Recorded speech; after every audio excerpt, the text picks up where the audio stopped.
Hello दोस्तों, नमस्कार। आप सभी को मेरा यूट्यूब चैनल स्वागत है। और ईपीएस 95 के सेकंड वीडियो पार्ट 2 में आप हैं।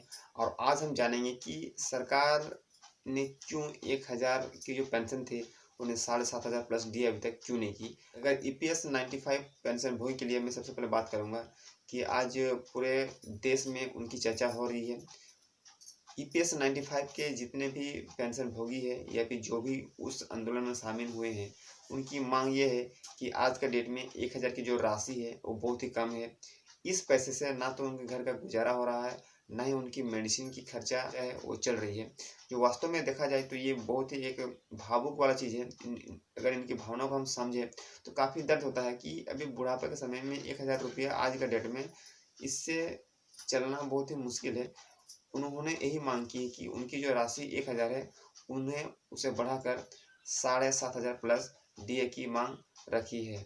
ईपीएस 95 के कर्मचारी भी विभिन्न राज्यों के पेंशनभोगी से जुड़कर इस आंदोलन को और बड़ा कर रहे हैं, ताकि देश भर में इनकी चर्चा हो और सरकार उनकी जो मांग है उन्हें उसे पूरी करे। ईपीएस 95 के कर्मचारी भी इस बात को सरकार के पास तक पहुंचाई है और सरकार ने भी इनकी बातों को आश्वासन देते हुए कहा है कि आपकी जो योजना है उसमें हम चर्चा कर रहे हैं, परंतु अभी तक उसमें कोई चर्चा नहीं हुई है।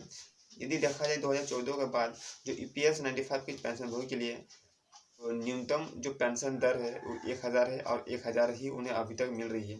तो यदि देखा जाए 2014 के बाद तो प्राय ही हर चीज़ों के दाम में कुछ बढ़ोतरी देखने को मिल रही है।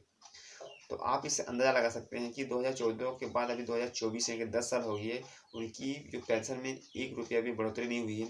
जबकि चीज़ों के दाम में आप 60%, 70%, 100%, 150% तक में आपकी बढ़ोतरी या फिर महंगाई आप देख सकते हैं, प्रत्येक चीज़ में देख सकते हैं। तो ईपीएस 95 जो पेंशनभोगी है उनके लिए भी ये कहना सही है कि उनकी जो पेंशन है उन्हें बढ़ा दी जाए, यानी गवर्नमेंट को उनकी बात को सुनना चाहिए।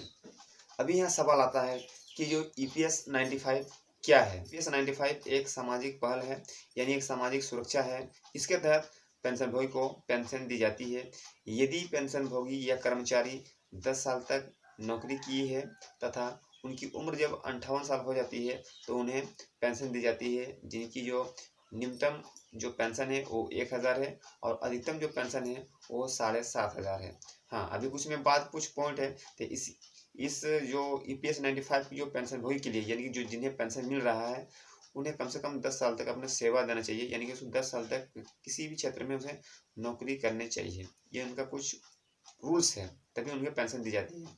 हाँ, यदि कोई कर्मचारी की मृत्यु हो जाती है काम के दौरान तो उनका जो पेंशन उनकी नॉमिनी को मिलती है। यदि उनका पॉइंट ये भी है कि यदि कर्मचारी काम करते हुए कोई विकलांग हो जाता है, काम करने योग्य नहीं होता है, तो भी उन्हें पेंशन दी जाती है, चाहे उसकी 10 साल पूरी हो या ना हो। इस 95 के तहत बच्चों को भी पेंशन दी जाती है, जिन्हें बाल पेंशन के नाम से भी जाना जाता है, और बच्चों को 25 साल तक पेंशन दी जाती है। हाँ, यह है उनकी जो रणनीति है वो अलग है, यानी अलग-अलग केस में अलग-अलग होती है। ईपीएस 95 ईपीओ के तहत उन्हें पेंशन दी जाती है। ईपीएफओ अभी तक जितने भी उनकी जो योजना चल रही है वो कहीं न कहीं एक रूल्स से चलती है, और जो पेंशन का भी जो योजना है, जो पेंशन का भी जो रूल है, वो भी एक सूत्र से अनुसार चलती है, जो आप जानते हैं। और नहीं तो मेरा पिछला वीडियो में भी इनकी मैं ज़िक्र किया हूँ।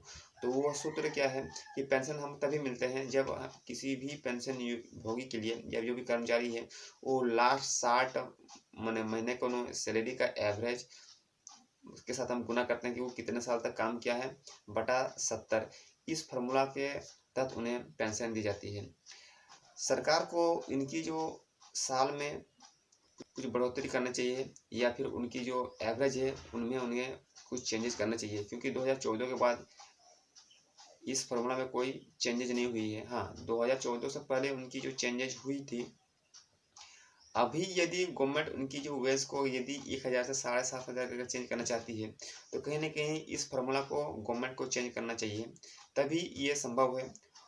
और नहीं तो उन्हें कुछ नया रूल्स लेके आना चाहिए। पिछले कुछ दिनों में ये चर्चा आ रही थी कि उन कर्मचारी को जो लास्ट जो सैलरी थी उसी के हिसाब से उन्हें पेंशन दी जाएगी। सरकार चाहेगी तो ये पेंशन लागू कर सकती है, क्योंकि अगर देखा जाए आज का डेट में 1000 की जो वैल्यू है वो बहुत ही कम है। और साथ ही साथ उनकी जो फार्मूला है पेंशन को, यदि गवर्नमेंट चाहे तो वो खंडित होकर कुछ चीज़ों में बदलाव करके ये EPS 95 के लिए ये योजना अगर चलाती है तो गवर्नमेंट के लिए प्लस, माने गवर्नमेंट के लिए भी एक प्लस पॉइंट है, ताकि EPS जो पेंशन भोगी की ये बेनिफिट मिल सके।